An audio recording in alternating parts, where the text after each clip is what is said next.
Fellow nerds, we are talking Doom Patrol series finale. We can talk about the whole series if we like, because it was honestly one for the all times, as they say. That is something that they do say quite often. Actually, that's the first time I've heard that said. So you're saying I those, coined a phrase? you did, Nice. and I don't remember what it was either. That's the one for the all times. But the Doom Patrol season finale or series finale, it kind of wrapped up like the first season finale for Luke Cage. All the action in the first 10 minutes, the rest of it, let's wrap up the characters. And with Luke Cage, for me, that didn't work. For this one, it does because you got to wrap up all the characters. And, this had multiple seasons. Luke Cage was what, 2 seasons? Yeah. Well, if you want to count that second, if you could take out the middle, all right, I'm tangenting, but if you could take out the middle 5 episodes from season 1 and 2, then you got a whole season. Yeah, there you go. Really. And I don't count the Defenders. Oh no. But but Doom back to what was it called? Dun Patrol? Dun Patrol. And yeah, I mean the way Robot Man goes, it's just he got to do what he wanted to do and then check out, I thought all the ends were fitting. I mean, even the funny one with Rita, her gas releasing from her body as they put it on fire. She's like, "Oh my god, okay, let's just get this over with." Well, and then remember to jump to the end, like we always do. She reunites with Malcolm in the afterlife. That was a huge plot point in seasons 2 and 3, kind of. The guy from the ant farm and stuff. So I thought that was nice. I didn't expect that. And you're right. The first 10 minutes, the end of the 11th episode, they've come back out of their time stream, and it's like they've got Immortus, they've got the Butts, and I'm thinking it's going to be an all-out brawl. And in Doom Patrol style, it's just like, oh, the Butts are now singing with her, and they're all happy, and everything's great. I was like, legit was surprised by Immortus, and I mean, it does make sense for like a Time Lord, intergalactic time traveler, and she's like, that was like 1,000 years ago. I'm over it. It's like, oh, okay, sure.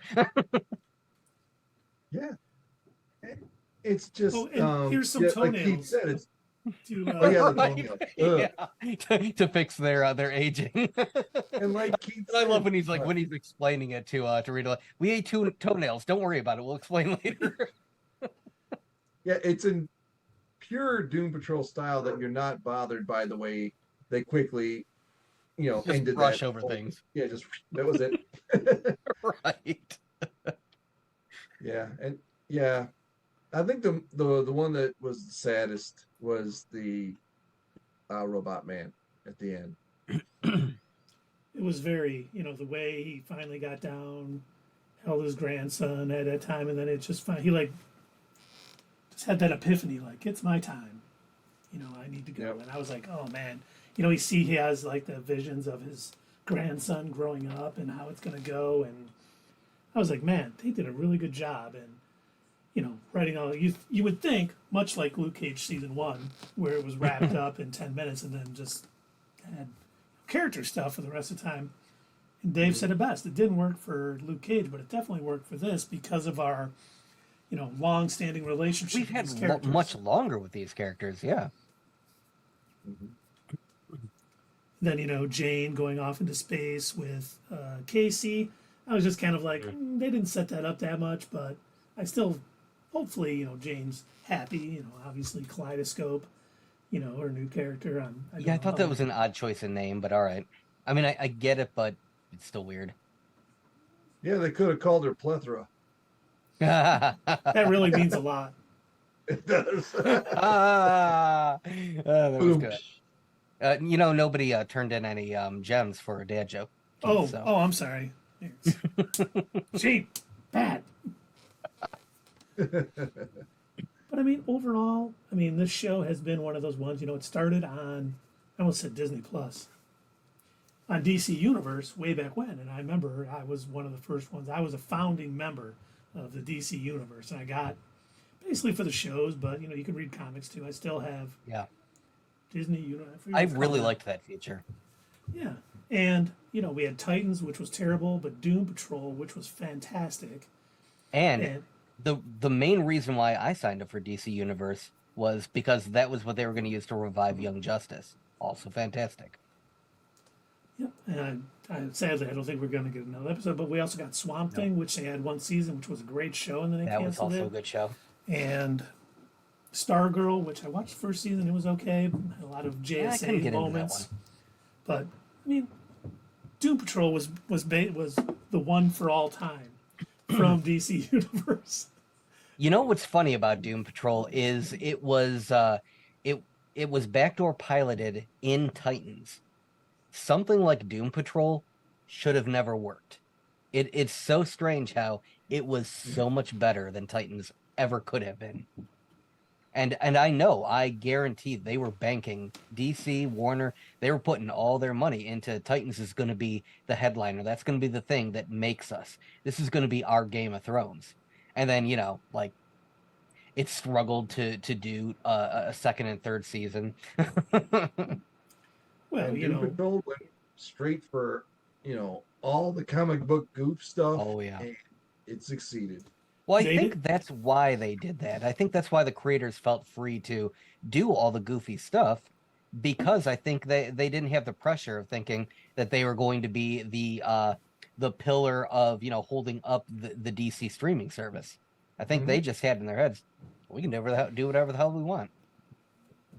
They did not shy away from any of the weirdness from the comic books. This really embraced the Grant Morrison run of Doom Patrol, which, is even weirder than a show. Don't get me wrong, but they really embraced it, and I think that's what made the show. It was so different than really any superhero show that's been out, and they weren't pandering to anything. It was just all about the show and the characters. They made sure that every character was strong. You felt for Cliff in being Robot Man.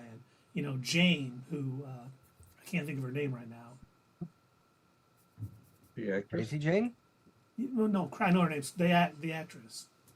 Oh. Diane Guerrero? Yeah, Diane Guerrero. She was phenomenal in that role. And Matt Bomer, who it's shocking that an actor would have his face covered for the entire show, except for a few flashbacks. You would think his ego would be like, no, we have to be unmasked more. But he never did. Mm-hmm. And everyone just accepted the roles. Dorothy, who I'm always worried when they bring in child actors, that girl who played Dorothy was just great in that role. James Bond. I can't think of his Niles? name. Yeah, Niles. Timothy Dalton. Timothy Dalton, yes. Even he was great in it. And they did such a good job of them all hating him for the stuff that he did.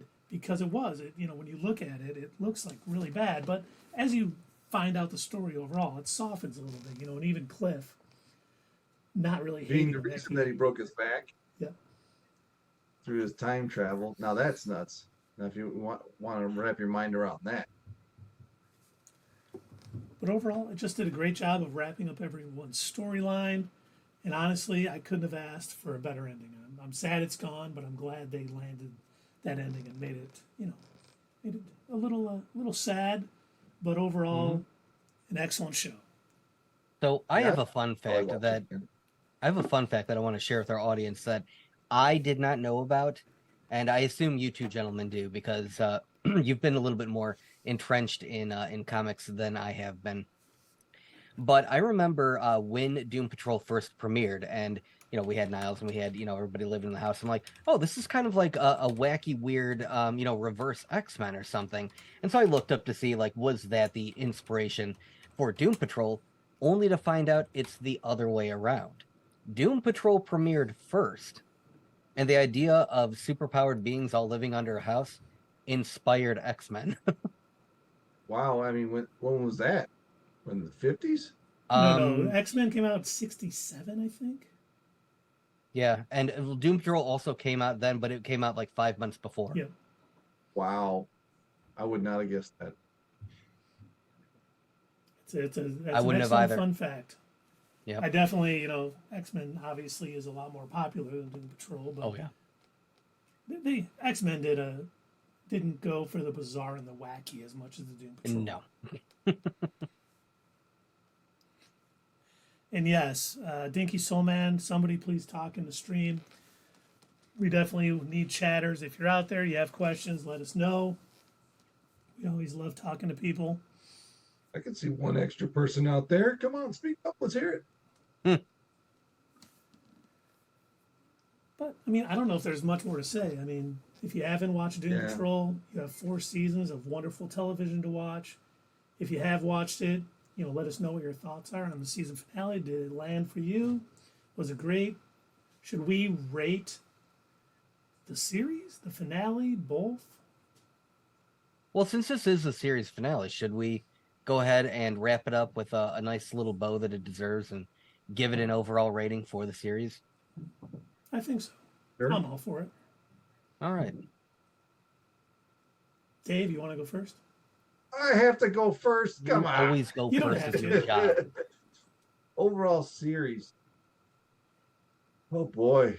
It was so good because it was so misunderstood, unexpected, but everything they did fit within its own parameters for the show. There's no other show out there like it, So that on its own, I mean, I'm not going to give it a 10 because, it's not that extraordinary to me. It has to be absolutely perfect to get a 10 for me. So I'm going to give it the entire series an 8. I really enjoyed it. I would really go back and watch the whole thing all over again. Not surprisingly, I'm probably going to give it a higher rating than you. Overall, I enjoyed every moment of the show. The only sort of setback it had over the 4 seasons was when COVID hit. And they actually came out in an episode that was supposed to be in season 2 wasn't. And it ended up finishing up in season 3. But even, as they kind of wrapped it up, it still worked overall. It just was kind of chunky a little bit at the end of season 2. But overall, they did great with all of their weird villains. The soundtrack was very good. I think all of the acting was really good. I think the writers did a great job of mingling everything together. They never got too far from where the characters were, even though they grew in certain ways and came closer. And overall, I think I'm going to give this a 9.2 out of 10 because it was a joy to watch, and I will probably at some point watch all 4 seasons again. Just not anytime soon. I can see that. Yeah.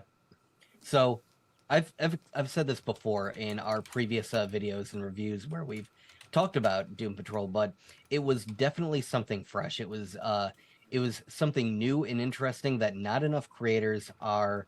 I think I don't think they're brave enough to try and do, especially with your comic book related items.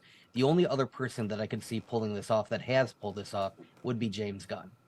And so whenever we were, whenever we're seeing like a string of real serious, got to be, grounded, superhero movies, but it's got to be dark and gritty and, stuff like that. And then we get like a night, we get bright flashing colors and just silliness for no reason. And we don't have to pay attention to physics because they don't matter in a comic book story. It's always a nice change of pace. And I feel like that's pretty much my feelings overall for Doom Patrol. Is it's always been a nice change of pace. Whenever there's too much terrible, boring, same old, there's Doom Patrol to kind of brighten everything up. And I gotta say, some of the best stories for me out of Doom Patrol, my favorite season out of all of them was season 1. I thought it was fantastic. And then it was really good. Like it was great to have it. What little bit we did get during the pandemic. As Keith stated, we were short in episodes, so it made the season finale seem unfinished. But yeah, it did come back, and I will say not every episode in this last season did it for me. There was a couple where I was kind of it was a bit cringy. I think it was a bit too over the top, but also I had to take into the context that of course it is. It's Doom Patrol. And it's just like, I said in our intro that they don't have to do anything other than be themselves, be uniquely themselves, which is a silly comic book TV show. And so for that, I have got to give it a 7.5 out of 10. Again, not everything worked for me, but it was pretty darn good. It was pretty darn good. I think if this last season had wowed me more, it just, there were certain parts of it that really bogged me down, and it was, some episodes were more of a slug to get through for me than others, where previous seasons I couldn't wait for the next episode. And I hated the fact that, they were doing the normal episodic, okay, well, this week's episode is over, you got to wait until next week. And I used to hate that. But for this one, I was actually behind for a while, and it took me a while to finally get caught up and see all the rest of the episodes, because in this last season, for me, bit of a slog. But overall, the series is fantastic. Please, you are doing yourself a disservice if you do not get out there and watch it. You have to before Warner tries to cash it in for a tax break. You're laughing, but you know they will. If they could, they would. We'll remove it from Max if we can get $5 in a tax break. Sold American. Right. Well, it was like when they started trashing all of those Cartoon Network series, and it's like, why? Like, they were finished. They were completed series. Why are you dumping them? Oh, tax break. Is that how it works? Dinky Soulman in the chat said, okay, I'll watch it now. Maybe wait till you're a little bit older, buddy. This might not be for you yet. There's certain parts of the dialogue that might be above your pay grade at the moment.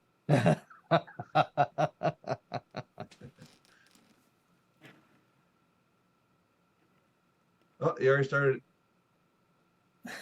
Oh, jeez. I already started. Oh, but that's another thing I didn't mention was that, that besides whatever being villain they had that week, whatever they were going through, they each had their own individual stories, and they were all different, and they were all just so gripping. They all brought you in to care about that character too. So it was writing. You're right. It was a very character-driven show, and you really got to know the characters.